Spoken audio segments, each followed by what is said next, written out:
Красное море, через которое проходит более 12% мировой торговли, превратилось в зону боевых действий. Авианосцы США наносят удары по йеменским берегам, а хуситы отвечают ракетными залпами и атаками дронов. Торговые суда меняют маршруты, цены на нефть растут, а мировая экономика содрогается от последствий. Всего несколько месяцев назад мало кто мог представить, что группировка повстанцев из одной из беднейших стран мира осмелится бросить вызов американскому флоту и не просто выстоит, а заставит Пентагон перебрасывать в регион новые силы. Как хуситы, которых еще недавно считали племенным ополчением, стали угрозой для сверхдержавы. Почему Вашингтон, разгромивший когда-то Ирак за недели, не может подавить их, несмотря на сотни ракетных ударов? Это история о том, как дешевые дроны побеждают миллиардные эсминцы, а горстка фанатичных бойцов держит в страхе целые торговые регионы, и почему Йемен, который многие считали второстепенной войной, вдруг стал ключом к глобальной безопасности. Непростой Йемен — это страна, где зародилась одна из древнейших цивилизаций на планете. Еще в библейские времена здесь процветало Сабейское царство, во главе которого стояла царица Савская,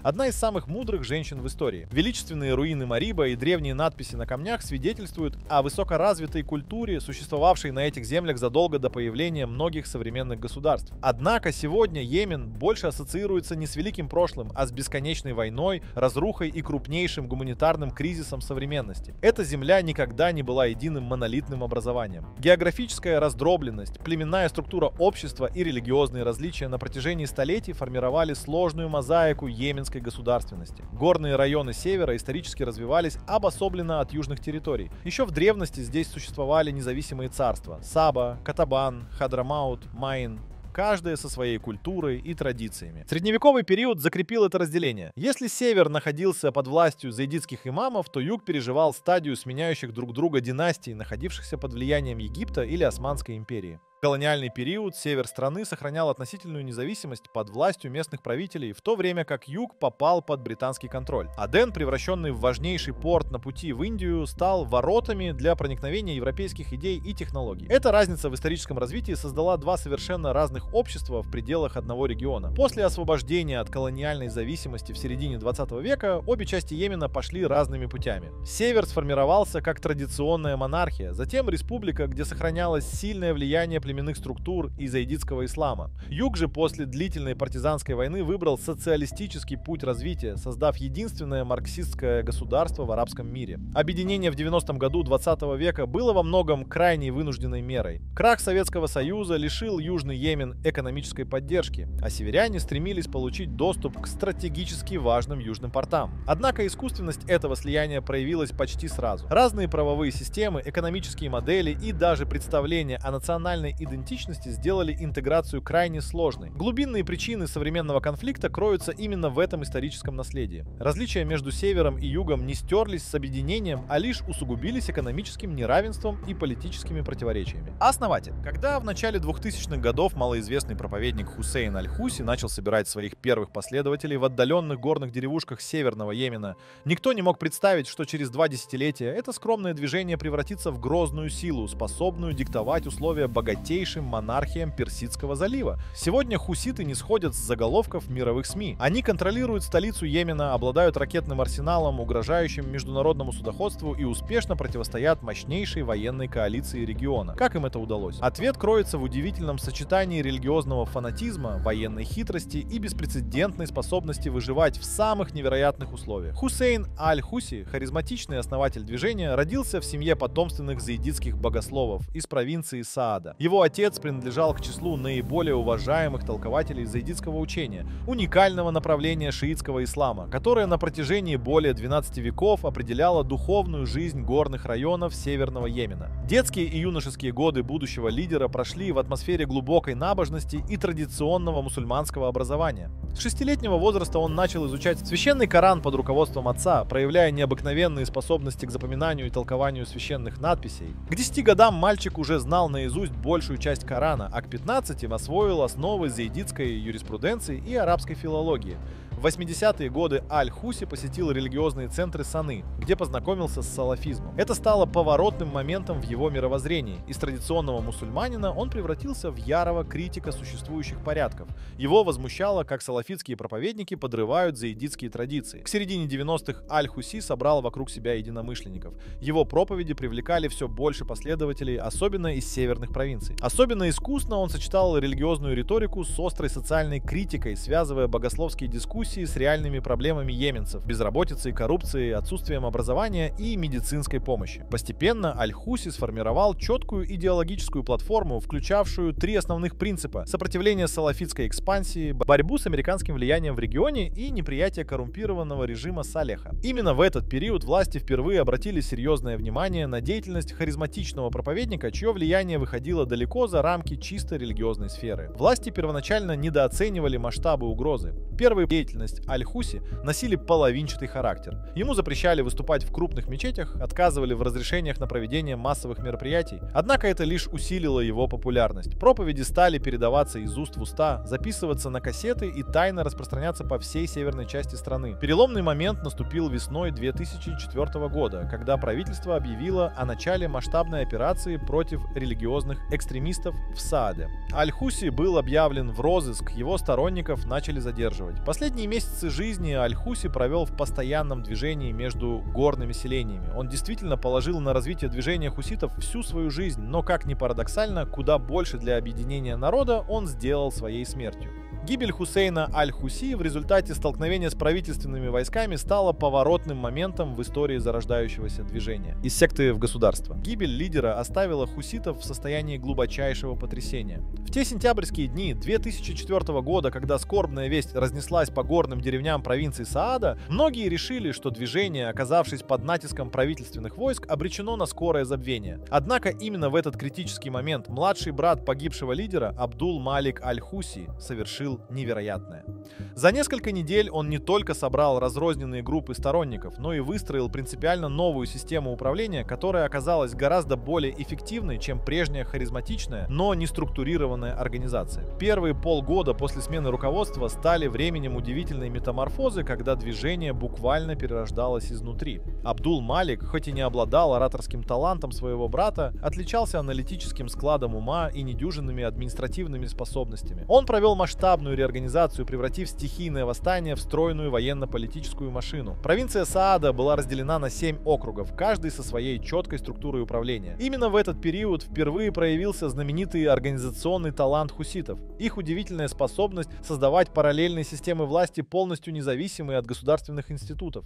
В каждом регионе были созданы советы старейшин, которые стали центрами местного самоуправления. В их состав вошли не только религиозные деятели, но и учителя, врачи и бывшие чиновники. Особое внимание уделялось молодежным комитетам, где талантливые юноши из бедных горных семей могли быстро подняться до руководящих позиций. Эти ячейки так органично вписались в местные сообщества, что правительственные силы не могли отличить крестьян от участников сопротивления. В отдаленных горных районах были организованы десятки полевых учебных центров, где командиры обучали новобранцев тактике горной войны. Именно в этот период были заложены основы той удивительной боеспособности, которая впоследствии позволит им противостоять превосходящим силам международной коалиции. Внутренняя борьба. В начале 2008 года хуситы провели свою первую крупномасштабную операцию за пределами своей традиционной зоны влияния. Особенно впечатляющим стало их первое применение баллистических ракет. Запуски самодельных ракет «Кассам» по правительственным объектам вызвали настоящий шок в столице. Хотя точность этих ударов оставляла желать лучшего, их психологический эффект был колоссальным. Это заставило многих йеменцев задуматься о реальной силе повстанческого движения. Важным аспектом экспансии стало установление контроля над ключевыми транспортными артериями. Хуситы заблокировали 3 из 5 основных дорог, связывающих северные провинции со столицей. Кульминацией этого периода стал новый этап конфликта, когда правительство Йемена бросило против хуситов практически все имеющиеся силы. Со временем, по мере того, как хуситы набирали уверенность, их амбиции росли. Они стали позиционировать себя как национально-освободительное движение,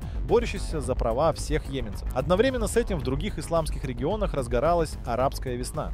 Лидеры хуситов внимательно следили за развитием событий в Тунисе и Египте, готовясь использовать новый политический кризис для решительного рывка к власти. Под руководством президента Салиха Йемен столкнулся с глубокими социальными проблемами: бедность, коррупция и отсутствие контроля над северными провинциями. Когда началась арабская весна, тысячи людей выразили недовольство его правлением и потребовали отставки. В результате обстрела мечети в президентской резиденции были ранены Салех, премьер-министр и 7 телохранителей. После лечения в Саудовской Аравии Салех передал власть вице-президенту Абд-Рабу Мансуру Хади, что завершило одно из самых продолжительных правлений в арабском мире. Когда волны протестов арабской весны докатились до Йемена в начале 2011 года, хуситы оказались единственной организованной силой в стране, готовой к резкой смене политического ландшафта. В то время как внимание мировых СМИ было приковано к кровавым разгонам протестующих в столице, хуситы методично укрепляли свои позиции на севере и совершили стремительный бросок на юг.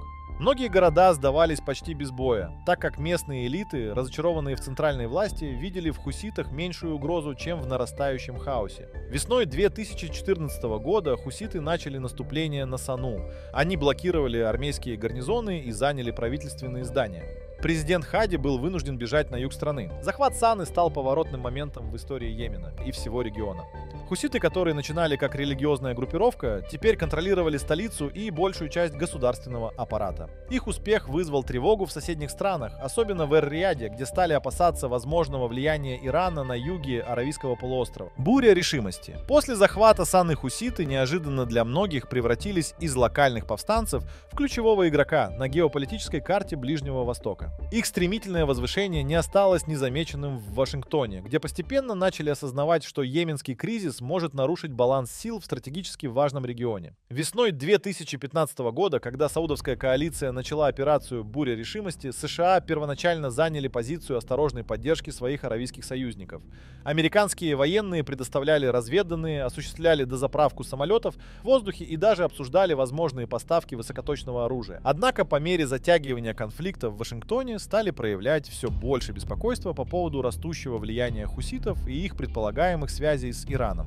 Первые месяцы конфликта действительно развивались по классическому сценарию. Элитные саудовские подразделения, оснащенные по последнему слову техники, при поддержке авиации начали методичное наступление. Однако война, которая по всем прогнозам должна была закончиться за несколько месяцев, превратилась в один из самых кровавых и разрушительных конфликтов региона. Постепенно хуситы развернули целый арсенал баллистических ракет, включая модели с дальностью полета до 1000 километров. Эти удары по территории Саудовской Аравии, особенно по нефтяной инфраструктуре королевства, стали поворотным моментом конфликта. Впервые в своей истории богатейшая страна региона столкнулась с прямой военной угрозой своим ключевым экономическим активом. Саудовская Аравия, потратившая десятки миллиардов долларов и потерявшая сотни солдат, оказалась неспособна добиться решающего преимущества. Кризис в Красном море. Но как объяснить, что малочисленные йеменцы могут успешно противостоять технологически развитым морским силам США, как теплые воды Красного моря, которые веками служили мостом между Востоком и Западом, превратились в арену одного из самых необычных военных конфликтов современности? Чтобы разобраться в причинах этого конфликта, нам необходимо углубиться в историю одной из его сторон.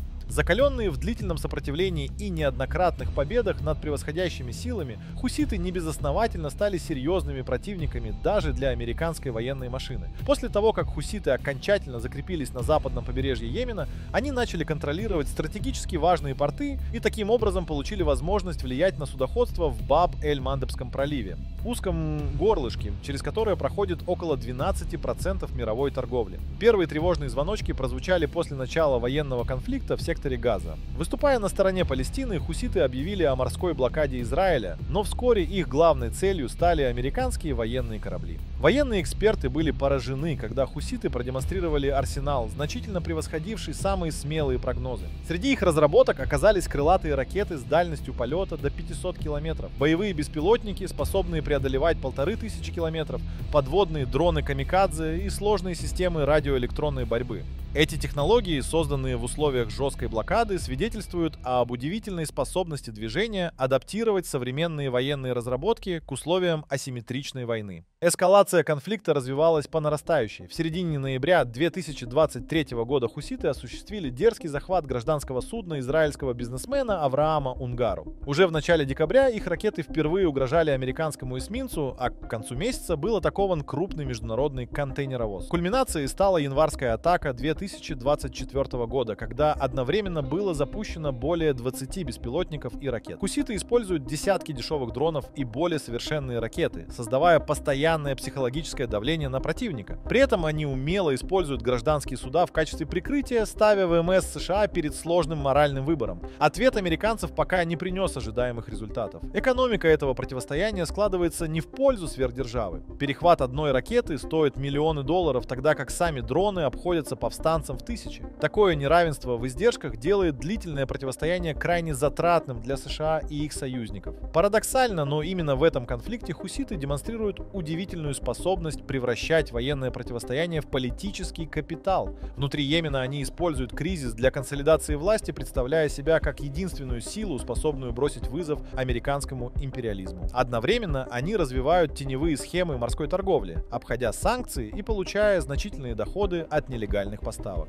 Аналитики предупреждают, что затяжной конфликт может спровоцировать глобальный экономический шок, вызвать новый виток энергетического кризиса и создать опасный прецедент для других негосударственных акторов по всему миру. Что дальше? Экономические последствия кризиса уже вышли далеко за рамки региона. По данным Международного валютного фонда, удорожание логистических цепочек добавило почти целый процент к глобальной инфляции, что для и без того хрупкой мировой экономики стало серьезным ударом. Страховые компании теперь требуют за проход через Красное море в 10 раз больше, чем всего год назад, а многие судовладельцы предпочитают неделями огибать Африку, лишь бы не рисковать своими судами и грузами. Дипломатический фронт выглядит не менее тревожно. Последняя попытка урегулирования провалилась с треском, когда хуситы выдвинули требования, которые даже их региональные покровители сочли чрезмерными. Военные эксперты в растерянности, классические сценарии разрешения кризиса выглядят все менее реалистичными. Полномасштабная наземная операция в Йемене, о которой еще год назад говорили как о крайней мере, теперь рассматривается как верный путь в кровавый тупик афганского образца.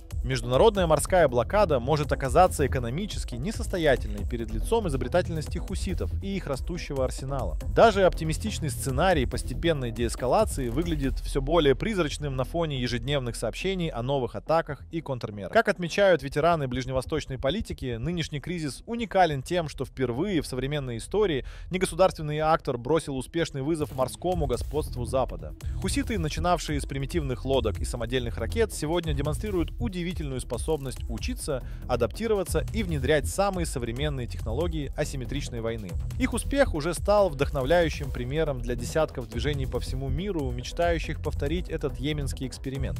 Сейчас, в середине 2024 года, становится ясно, Красное море стало театром не просто военных действий, а глобального передела влияния. Каждый день этого кризиса меняет баланс сил, подрывает старые союзы и создает новые, неожиданные альянсы. Как далеко зайдет эта трансформация и какой мир родится из этого хаоса — вопрос, на который сегодня не может ответить ни один аналитик. Но одно очевидно — правила игры изменились навсегда, и мир уже никогда не будет прежним.